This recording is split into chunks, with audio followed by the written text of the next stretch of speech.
Steve Mignotti here in Massachusetts, and if you're a model car enthusiast, you'll remember Johan. Now, 1979 was the final time that a new tool was released by Johan, kind of simplified promo item, catalytic converter on the bottom. It's a Seville, and Coupe de Ville, I should say, Coupe de Ville, there it is.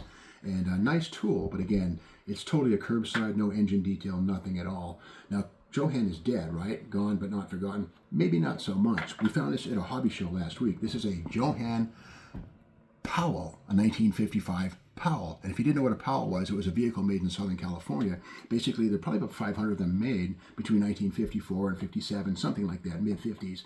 And the idea was you buy a Powell vehicle and then got a 41 Plymouth. They were made by Powell, actually. The cars were sent completed, but they would get junkyard 41 Plymouths, get the engine, frame, drivetrain, and put them under the Powell sheet metal.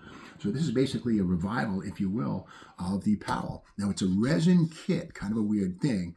It's not injection molded styrene, which would be a major investment. But with that said, there's other things about this kit that are kind of unique. Other resin parts right here, the hood, the radiator wall, and of course the hood does come off, so that means when you get the AMT donor car, the 41 Plymouth donor car, you take the guts from that, put them under this resin body, and you whip yourself up a Powell. Of course, there's going to be a lot of fiddling and carving and grinding and sanding because these are resin models, as it were.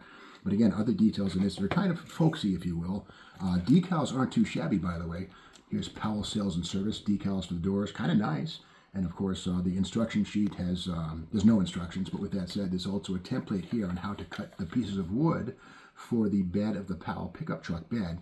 And they give you a little piece of kind of balsa, this stuff here. You would use this as the template to cut the form out and then glue them down into the back of the plastic body.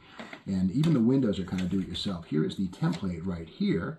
And the folks at Johan include this little piece of clear plastic. I guess you trim it out using the template and glue it into the car or the body of the car. Now, something kind of neat about this, the box itself says, it says 1955 Powell. It says Johan Technologies 2026. In other words, apparently Johan Okie Spaulding, who holds the keys to Johan now, envisions a future. And 2026 is a copyright on this thing right here. And it says here, pre-production test kit, Re-Johan Technologies. In other words, revival of Johan, Re-Johan Technologies 2026. So, kind of a cool thing. So I'd say Johan kind of has a pulse. There's a bit of a controversy, apparently, at the NML East. There was I think a 1/8 scale mock-up, a wooden buck, and also a 3D printed Powell that were somehow misplaced or stolen, whatever you want to call it. If you look online, ask about the missing Powell. Okie Spaulding is looking to have it returned, no questions asked. Hopefully, whoever found those things, found them, quote unquote, returns them, and Okie Spaulding can get back to the task of reviving Johan, and of course, with the Powell as a new release.